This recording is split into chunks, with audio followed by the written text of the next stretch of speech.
अनंत चतुर्दशी व्रत का हिंदू धर्म में बड़ा महत्व है।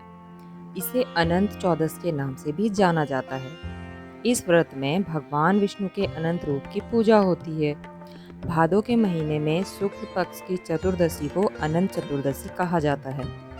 इस दिन भगवान विष्णु की पूजा के बाद बाजू पर अनंत सूत्र धागा बांधा जाता है।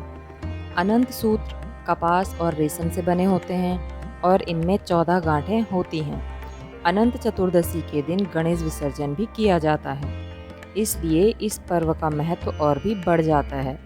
इस साल 19 सितंबर 2021 यानी कि रविवार को अनंत चतुर्दशी मनाई जाएगी।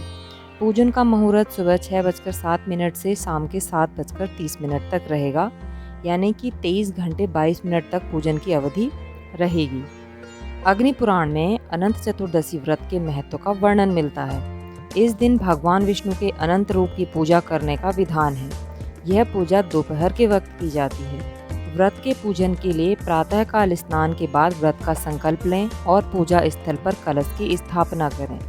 कलश पर अष्टदल कमल की तरह बने बर्तन में कुश से निर्मित अनंत की स्थापना करें, या आप चाहें तो भगवान विष्णु की तस्वीर भी लगा सकते हैं।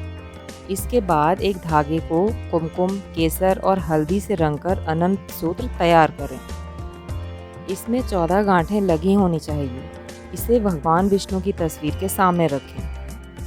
अब भगवान विष्णु और अनंत सूत्र की षोडशोपचार विधि से पूजा करें।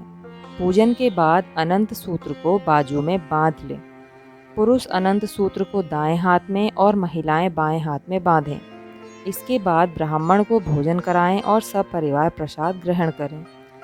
अनंत चतुर्दशी की कथा के अनुसार महाभारत में कौरवों ने छल से जुए में पांडवों को हरा दिया था। इसके बाद पांडवों को अपना राजपाट त्याग कर वनवास जाना पड़ा। इस दौरान पांडवों ने बहुत कष्ट उठाए। एक दिन भगवान श्री कृष्ण पांडवों से मिलने वन पधारे।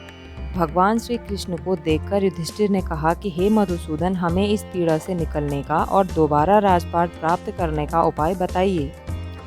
युधिष्ठिर की बात सुनकर भगवान ने कहा, आप सभी भाई पत्नी समेत भाद्र शुक्ल चतुर्दशी का व्रत रखें और अनंत भगवान की पूजा करें।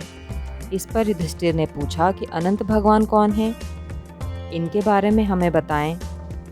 इसके उत्तर में श्री कृष्ण ने कहा कि यह भगवान विष्णु के ही रूप हैं। चतुर्मास में भगवान विष्णु शेषनाग की सैया पर अनंत शयन में रहते हैं। अनंत भगवान ने ही वामन अवतार में 2 पग में ही तीनों लोकों को नाप लिया था। इनके ना तो आदि का पता है ना अंत का, इसलिए भी यह अनंत कहलाते हैं। अतः इनके पूजन से आपके सभी कष्ट समाप्त हो जाएंगे। इसके बाद युधिष्ठिर ने परिवार सहित यह व्रत किया और पुनः उन्हें हस्तिनापुर का राजपाट वापस मिला। पौराणिक मान्यता के अनुसार महाभारत काल से अनंत चतुर्दशी के व्रत की शुरुआत हुई थी। यह भगवान विष्णु का दिन माना जाता है। अनंत भगवान ने सृष्टि के आरंभ में 14 लोकों की रचना की थी।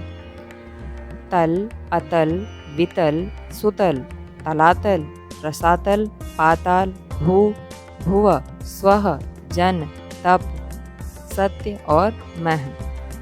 इन लोकों का पालन और रक्षा करने के लिए वह स्वयं भी 14 रूपों में प्रकट हुए थे, जिससे वे अनंत प्रतीत होने लगे। इसलिए अनंत चतुर्दशी का व्रत भगवान विष्णु को प्रसन्न करने और अनंत फल देने वाला माना गया है। आप सभी को अनंत चतुर्दशी की हार्दिक शुभकामनाएं।